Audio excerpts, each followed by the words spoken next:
Hey,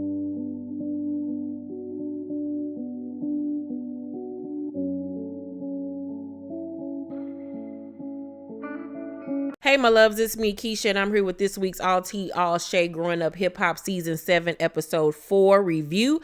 I drop videos Monday through Sunday. Everything that I say is for entertainment purposes only and not to be taken seriously. So if that works for you, then let's get into this review. The episode begins with Twist linking up with Shawn. And Shawn drops a bomb on him that he's going to get his hair done. And Twist is like, get your hair done? Like, what you talking about? And he was, I'm going to get my hairline done because he feels like he's getting that receding hairline. You know, that forehead is really foreheading. And he wants to get it fixed. But he has not told TT about this because she gonna try to take over and want things her way. So, you know, he's just going to get it done on his own. But it's going to cost him about 20 stacks. And, you know, that's going to go into TT's, you know, shoe budget or whatever she got going on. Because, you know, TT has very expensive taste. They have moved to LA from Jamaica, but he doesn't really like living there. So they're having some issues with trying to figure out their housing situation, how much they can afford. You know, it's really a big adjustment for Shawn. TT, however, is super excited about living in LA, but this could be a problem for them because he works in Jamaica. So he'll still be having to fly back and forth, which is costly and it takes him away from his family. So that's something they really gonna have to sit down and discuss as a couple. Vanessa and her sister-in-law Tanise, they meet up, and Vanessa tells Tanise that she's going to get tri-sculpt done. And I was like, okay, so this episode is everybody getting a procedure done to fix themselves. And so, you know, she's saying that, you know, no matter how much she's exercised, she hasn't been able to lose her stomach and stuff. And so she shows her stomach because she has Tanise take before photos. And she did have a little, you know, tummy, some, you know, flab or whatever. Was it horrible? No. But you could tell that she'd been trying to work out, because I did see like shadowing of a six-pack there that was trying to peek through, but you know, she still had that baby weight on her stomach. I just need for Vanessa's storyline to change at this point, because like, hasn't it been for like the last few seasons? Her storyline has been she don't like the way she looks, she fat, she need to lose weight. Like, she had lost so much weight, she's, you know, looks good, you know what I'm saying?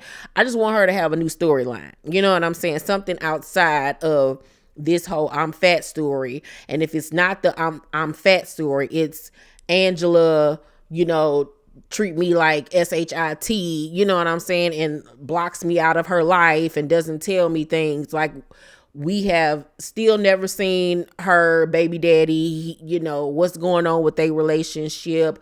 We don't even see her child on the show. Like, I need for Vanessa to step it up because she ain't got really nothing going on.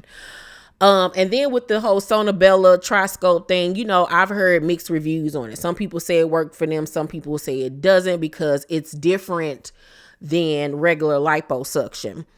Tanise admits that she has had lipo in the past and that you have to get a massages afterwards, or you'll create like these lumps in your stomach and it'll have that botched look. And I was like, that's why so many celebrities' stomachs be looking a mess, because they don't get the massages afterwards. Have you ever seen, you know, a celebrity that got lipo and then their stomach be looking all lumpy and stuff? That's why. That's why. And I was always wondering why people's stomachs be looking like that. So Vanessa, get your massages done. Anybody out there that's gonna get lipo done, make sure you get yours done as well with the massages. Briana is hosting this event and the people asked her to perform. So this is her first time performing live. She's super nervous. She does a cool job. You could tell that she wasn't 100% comfortable in her voice, but I think that if she laid off the smoking and actually took vocal lessons and stuff, she could have something there. She really could have a vibe going. Sakoya was the only person that came to support her. You know, they're really, you know, forming this budding friendship that I'm actually here for. So Briana says, you know, that she wants for Sakoya and Tiny to sit down and talk and make up because she really likes Tiny and looks at her like a big sister. And Sakoya was like, I hear what you're saying, but it's gotten worse between me and my mom. And so she tells her everything that happened when they met up.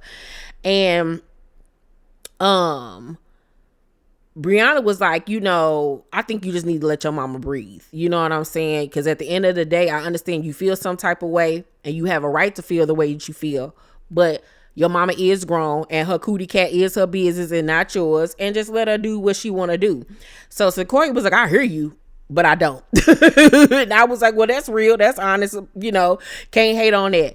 So Sakoya lets her know that she's planning a skating party and she's going to invite everybody, including Cree. And so Bree was like, oh, yeah, I forgot y'all had a little thing or whatever. And she was throwing weapons and stuff at you.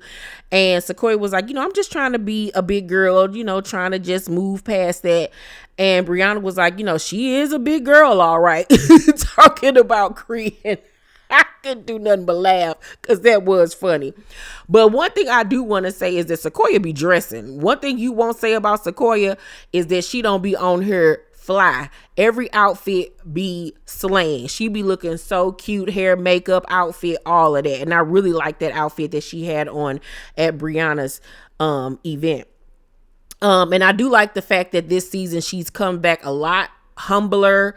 I feel like season 1 she let the producers amp her up and get in her ear, and now we're really getting to see the real Sakoya. And you can tell Sakoya ain't like the fighting type of girl, you know what I'm saying? She's a cute girl, pretty girl or whatever, and I don't think that she really is about that whole thuggery lifestyle pretty much. Then see Vanessa and Cree meet up at Tanise and JoJo's little Airbnb type of joint that they're staying in while they're filming in LA. JoJo ends up coming to the crib.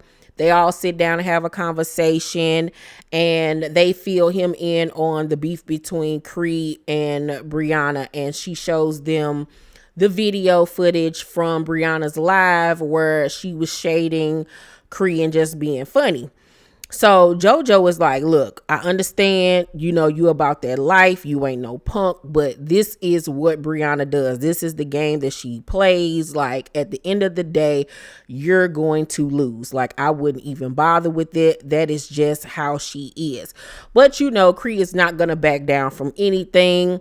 And she don't really care about what they telling her. Like, she gonna do what she want to do at the end of the day. And honestly, she's not in the wrong for feeling the way that she feels.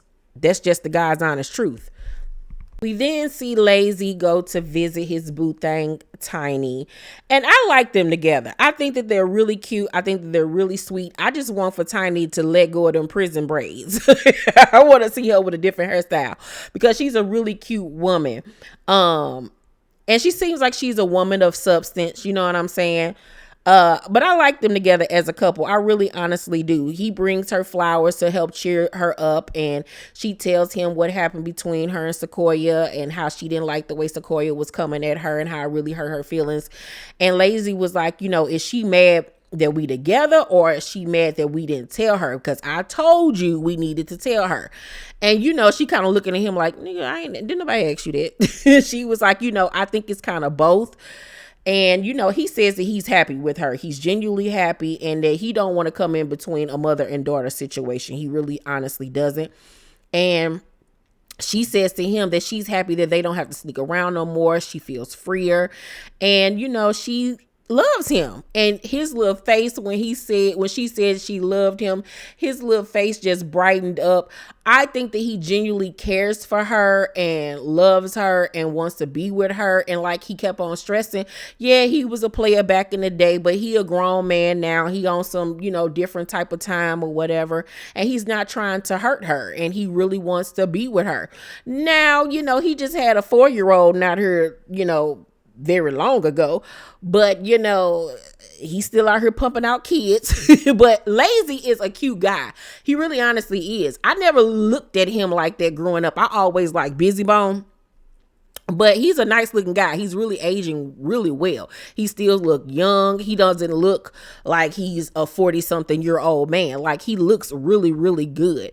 And they do have a lot of chemistry with each other. And hopefully he is being sincere with how he says he feels about her. But I honestly feel like he really does like Tiny, and vice versa. I want to see them work out. I really do. And I think that Tiny just needs to admit that she went about the situation wrong. She shouldn't have hid it from her daughter in the first place, because I feel like hiding it made it feel like or seem like this was something negative or dirty or wrong. You know, if you're a grown woman, stand on it. Hey, this is somebody I like. We're going to start dating. You know, I know you might feel some type of way. Let's talk about it. But hiding it for a year or two was just like ridiculous. And I think that she needs to admit that to her daughter and acknowledge the way that Sakoya feels. So it's the day of Sakoya's skate party, and it's an all cast event. I noticed Angela ain't been around since what, episode 1? She ain't even been filming for real. I wonder what that's about. Maybe because she was with her boo thing, Yo Gotti. But anywho, so the whole cast comes. Twist arrives, and you know, he and Sakoya are really flirty with each other, but I notice it's always her that flirts with him first.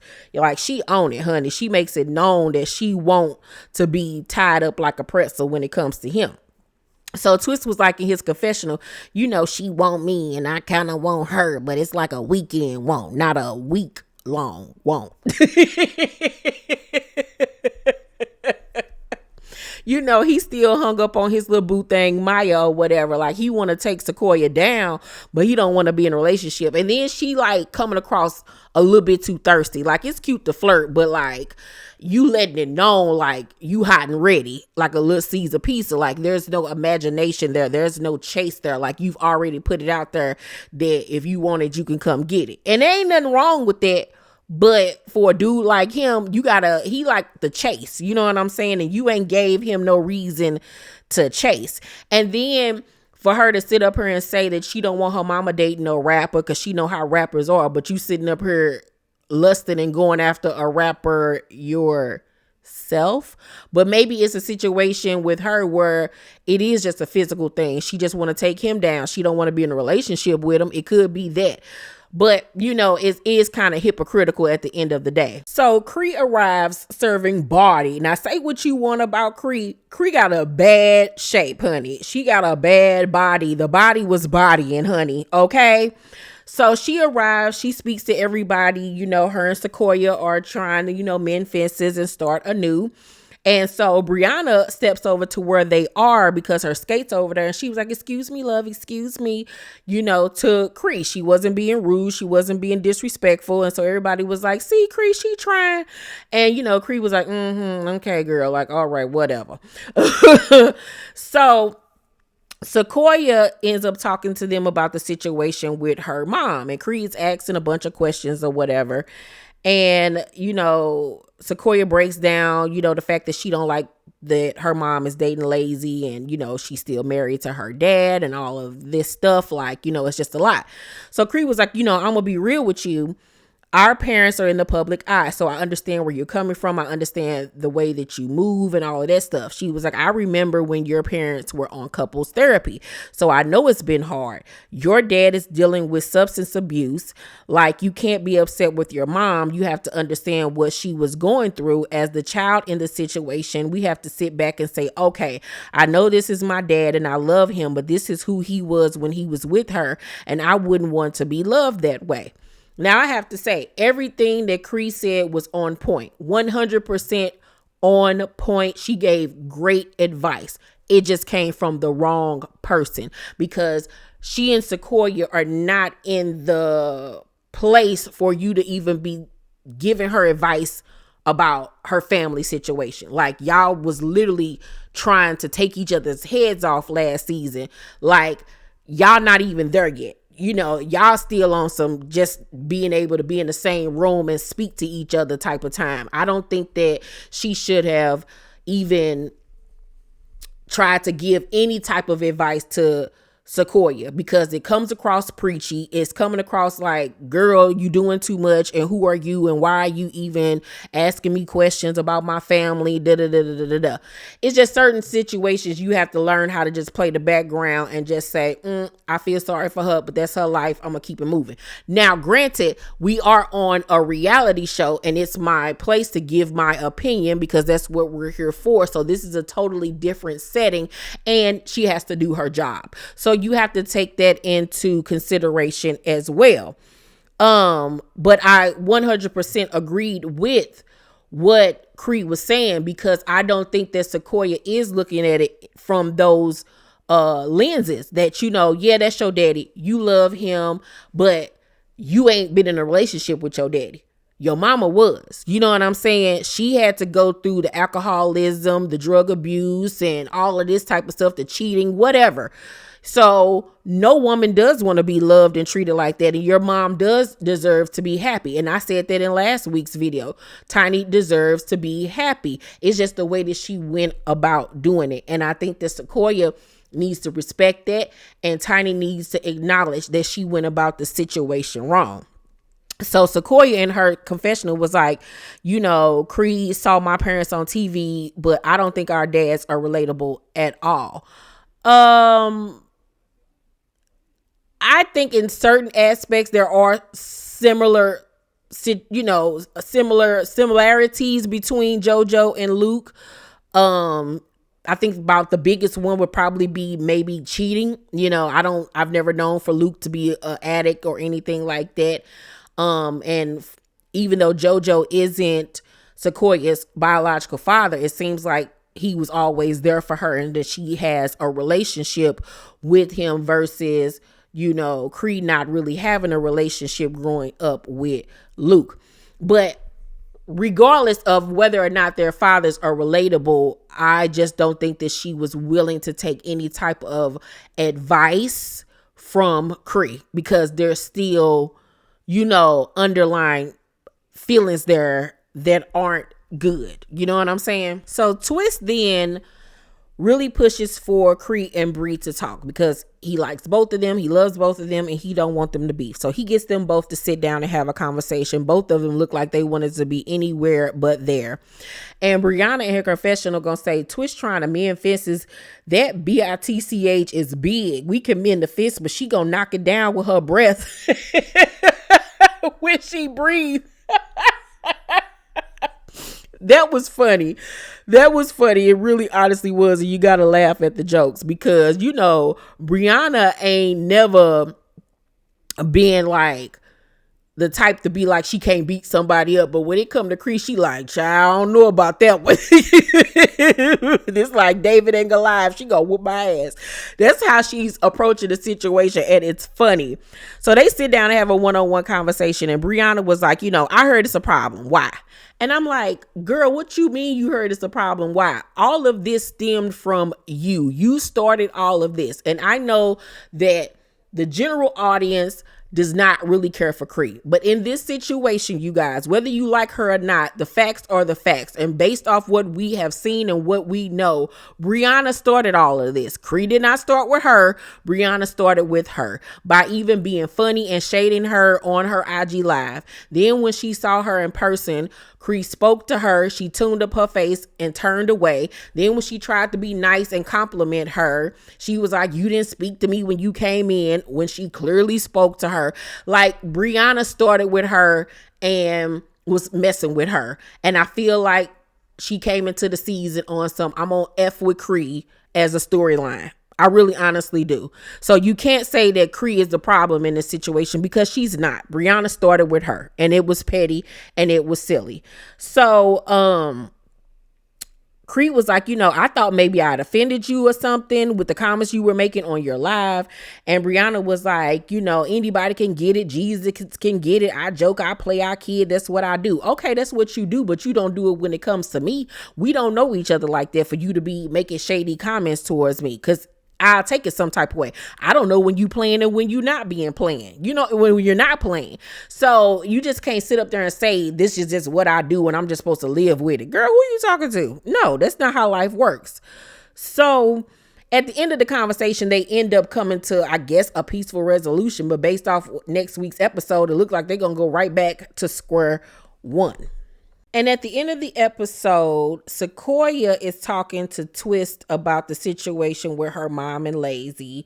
And she's being extra flirty once again, like practically just throwing herself on this man. And Layzie pops up and she like, who invited him? So she goes over and she was like, Eric, did you do this?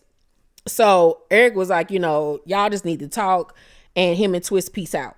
So Layzie and Sakoya had a one-on-one conversation. And he was like, what's the issue? And she was like, you and my mama been knocking boots. Like, that's the issue. Like, is it true? And he was like, I mean, it could be, probably is. He was like, I feel like we're family. Me having a relationship with your mom doesn't mean I don't want to see you do good or whatever. And Sakoya was like, so you don't care that she's still married? And Layzie was like, that ain't gonna last forever. And then he had to be like, okay, let me be nice about it. He was like, ain't no beef. I love Casey and JoJo. I made kids to their music. And I agreed with Sakoya in her confession that that's gross. Don't nobody want to hear that you made music to my dad. I mean, that you made babies to the music that my dad produced, and then you dating my mom who was with my dad. Like, that's just too much. That's too much. And I agreed that was weird. But, Layzie was just like, he really cares for Tiny. He don't want to hurt her. He's going to protect her heart and everything. And Sakoya was like, I just know how rappers are, and I don't want you hurting my mom, because then it'll be a problem between me and you. And he has to remind her that I'm not the young Layzie I used to be. I really like your mama. I really want to be with her. I still want to mentor you. We're a family, and I don't want it to be no issues. So she was just like, okay, like, I'm gonna keep my eye on you. Thanks for the conversation, but y'all nasty. And hopefully at this point, this whole situation can be deaded, and she and her mom can make up, and she could just let her mom be. If it's still a big issue for her, then I agree. Change management, change mentors or whatever, so you won't be a part of the situation if things do go south and sour. You know what I'm saying? But there does have to be a line drawn in the sand somewhere. You know what I'm saying? Because Tiny is her manager. Layzie is her mentor. She goes to him for advice. So y'all end up, say for instance, breaking up, and it's a bad breakup. This is my manager. I still, mess with Layzie and do business with him, but then my mama feeling some type of way. It's just, it can really go left. So I understand where Sakoya is coming from. So I do feel like things do need to switch up in some type of way, or maybe they can stay the same and everybody just play their positions and be adults about the situation. But yeah, so that is my review of Growing Up Hip Hop. Overall, I'll give tonight's episode a B-. It was cute for what it was. It was good. Layzie fine. It's something about him, and he can get it. I think because I like tall, skinny, lanky men. But yeah, he can get it. He can get how he want it. I see why Tiny on it. Okay. I'll be on it too. All right. Y'all let me know what y'all think about tonight's episode down below in the comment section. Make sure to thumbs up this video, like and subscribe, hit that notification bell button. I love you guys, and I'll see you on the next video. Bye.